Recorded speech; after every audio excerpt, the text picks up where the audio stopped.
ہمیں فخر تھا کہ ہماری سب سے مضبوط فوج ہے. تو جب بھی پہلے میں واضح کر دوں کہ میں کبھی اپنی فوج کی تنقید کرتا ہوں تو جس طرح میں اپنے بچوں کی تنقید کرتا ہوں اصلاحات کرنے کے لیے. کیونکہ اگر فوج کو میں کمزور کروں گا تو میں اپنے آپ کو کمزور کروں گا. اور یہ جو پی ڈی ایم کوشش کر رہی ہے اور کامیابی سے کہ کسی طرح آمنے سامنا ہو جائے پاکستانی فوج کا اور تحریک انصاف کا، تو کون اپنی فوج سے لڑنا چاہتا ہے؟ مجھے یہ ابھی سمجھ نہیں آ رہی کہ اس میں جیتے گا کون؟ اس پہ ان پی ڈی ایم کو تو کوئی فرق نہیں پڑے گا.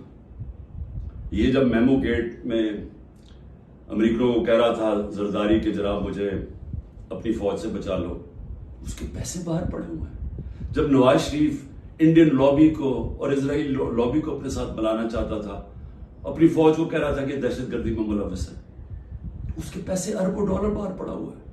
وہ جب ہوتا ہے موقع باہر بھاگ جاتے. تو میرا تو کوئی باہر نہیں جانا.